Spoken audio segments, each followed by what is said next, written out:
Hi, my name is Daryl. I'm 16 years old and I live with my parents and 3 siblings. I'm the firstborn. When I was much younger, our house used to be such a paradise. We would all play and laugh. There was so much love around. But all that changed 5 years ago when my mum had my younger brother. Apparently they weren't supposed to have any more children. My brother was a mistake. My father was so upset with my mum for letting it happen. "Why were you so careless?" he raged. "You could have used protection." She quit back. From then on, things were never the same. All through my mum's pregnancy with my brother Joe, my house was a war zone. I was so scared any time both of them were at home together. I would stay in the room and never dare come out until one of them was out. They would fight and throw hurtful words at each other. I was torn. They were beginning to show me and my other siblings less and less attention. Before all of this, whenever Dad came home from work, he would run to my mum and us and give us huge hugs and kisses. Now, he came back and stormed into his room without so much as a glance at us. It was painful watching this happen between my parents. And the sad part was, they didn't seem to care what effect it had on us. It seemed like all the love they had for us had just disappeared. My sisters, Susie and Jackie, cried almost every minute watching this happen. And as their big brother, I was forced to try to console them and assure them that everything was going to be all right, even though I didn't know that myself. Things didn't get better. My parents grew further and further apart, and with that came less and less attention from any of them. My sisters and I were beginning to feel unwanted and unloved. Rage poured out of my dad any time he heard either of my sisters crying, and the terror that showed in their eyes as they looked at this man they once knew as Dad said it all. It all came to a head when Joe was 4. I knew that having Joe was the reason for all that happened in my family in the last few years, but I didn't expect my dad to be so cruel. Dad was watching the television one day, and 4-year-old Joe was walking around the house. He was playing with a toy water gun that my uncle had bought him for his last birthday. My parents rarely bought him anything. In fact, they'd forgotten all our last birthdays, including Joe's.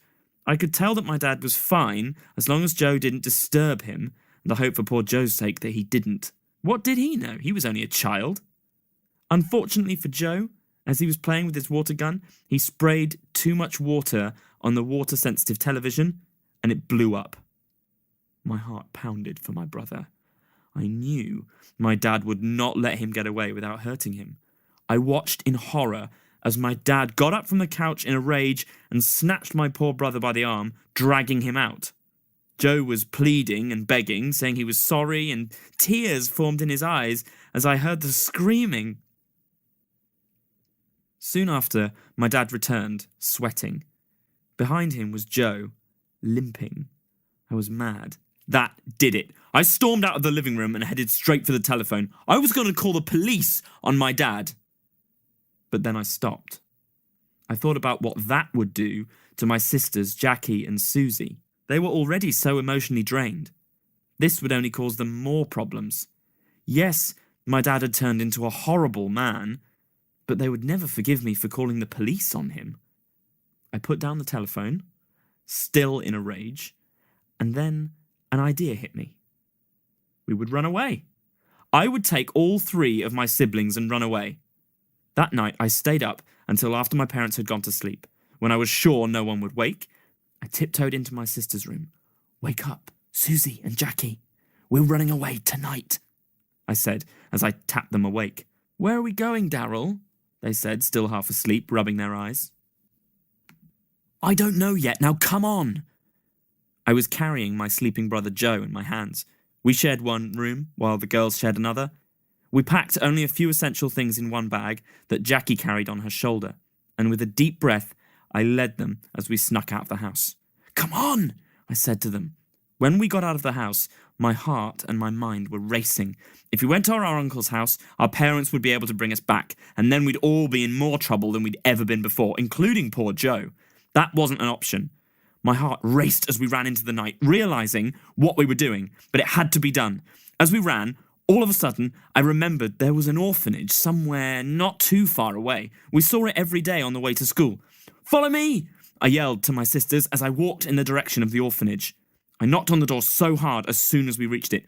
"Please, help us," I screamed, banged as hard as I could. By now, Joe was awake. "It's all right, little brother," I said, as I patted him back to sleep. "You're going to be okay." A few moments later, the door opened, and Mrs. Briggs was shocked to see me and my siblings standing outside.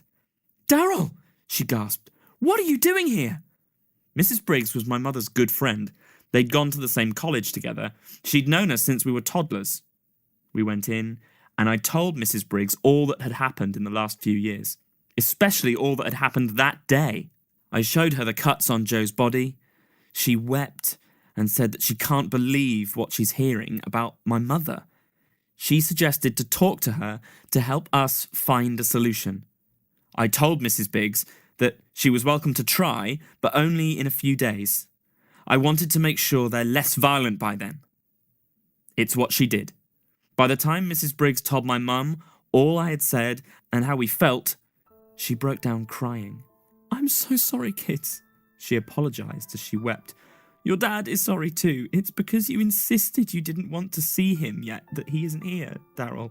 Losing you all made us finally realise that you're the most important thing we've ever had in our lives. We're so sorry we missed it.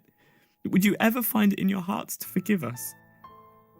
Tears formed in both my eyes and my sister's as we heard these words. Why did they have to wait so long before they realised it? The hurt was too much to bear. "We'll think about it," I spoke up finally. "Fair enough," my mother said with a faint smile. "Take all the time you need." A couple of days later, my dad and mum came to the orphanage together, smiling, hand in hand, and the first thing my dad did was pick up Joe and kiss him. Before he even apologised, I let out a huge sigh of relief and smiled. I could feel my sisters do the same.